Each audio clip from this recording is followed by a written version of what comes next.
নানা দফা দাবি নামে নির্বাচনকে বিলম্বিত করার চেষ্টা করছেন। মনে করছেন আরেকটু সময় পেলে পেটে ক্ষুধা লাগবে এবং বেশি করে খেতে পারবেন। সেটা কিন্তু আমরা বুঝি।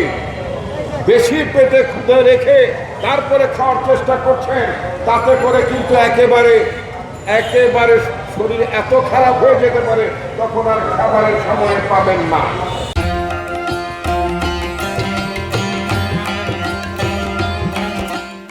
সুতরাং টিআর যে সমস্ত উদ্ভট কথাবার্তা বলছেন, এগুলো বাংলাদেশের সংবিধানে এগুলো নাই, বাংলাদেশের নির্বাচনী ব্যবস্থা এটা নাই, আমেরিকায় নাই, লন্ডনে নাই, যারা সবচেয়ে বেশি গণতন্ত্রের চর্চা করে। এমনকি পার্শ্ববর্তী দেশে ভারতে যারা গণতন্ত্র চর্চা করেন, মোদী সরকারের অনেক বদনাম আছে, সাম্প্রদায়িকতার বদনাম আছে, ভোটটা মোটামুটি তো সেখানে ঠিক হয়। ওই দেশে কি পিয়ার আছে নাকি? ইন্ডিয়ায় পিয়ার আছে? লন্ডনে পিয়ার আছে নাকি? নাই। যুক্তরাষ্ট্রে আছে? নাই। পিয়ার একটা দেশে আছে, সেটা কোথায় জানেন? ইসরায়েলে, ইহুদি দেশে।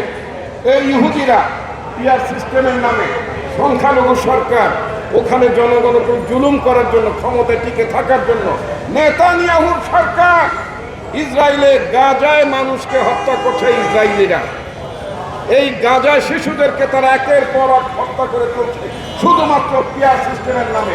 কারণ পিয়ার সিস্টেম যদি ইসরায়েলে না থাকতো, তাহলে নেতানিয়াহু সরকার গঠন করতে পারতো না। কারণ সে হচ্ছে একটা সংখ্যালঘু দল, পার্লামেন্টে তার অবস্থান সংখ্যালঘু।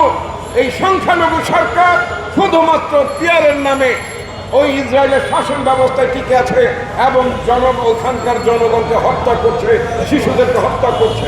আমরা ইহুদি ব্যবস্থা, যেই ব্যবস্থাটি যে ইহুদিদের জন্য অত্যন্ত প্রিয় ব্যবস্থা হচ্ছে পিয়ার, ওই ইহুদিদের পছন্দের পিয়ার বাংলাদেশের মানুষ মেনে নেবে না।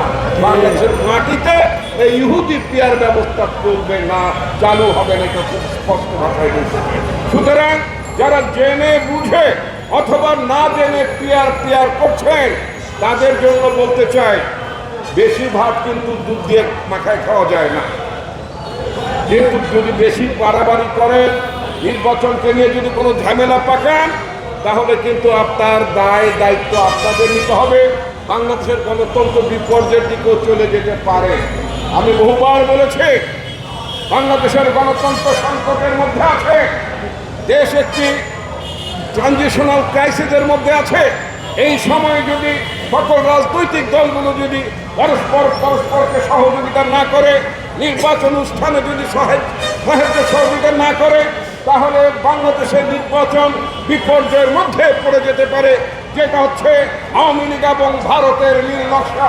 আমরা আওয়ামী লীগ এবং ভারতের নীল নকশা বাংলাদেশে বাস্তবায়ন হতে দিতে পারি না।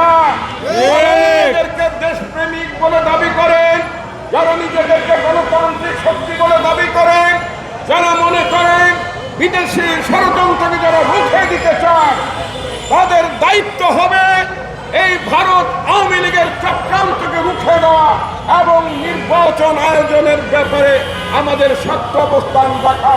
যদি ফেব্রুয়ারিতে নির্বাচন অনুষ্ঠিত না হয়, বাংলাদেশ অনিবার্যভাবে বিপদের মধ্যে পড়বে এবং ভারতীয় খপ্পরের মধ্যে চলে যাবে আমাদের রাজনীতি, যেটা আমরা হতে দিতে পারি না।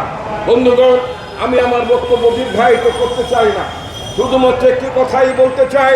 বাংলাদেশের মানুষের অনেক ত্যাগ, অনেক রক্ত, অনেক সংগ্রামের বিনিময়ে আজকে একটি গণতান্ত্রিক রাষ্ট্র ব্যবস্থা প্রতিষ্ঠার দিকে আমরা এগিয়ে যাচ্ছি। তার বিরুদ্ধে এই ষড়যন্ত্রগুলো হচ্ছে, সেই ষড়যন্ত্রগুলো রুখে দেওয়ার জন্য দল মত নির্বিশেষে আমাদের সবাইকে ঐক্যবদ্ধ হতে হবে।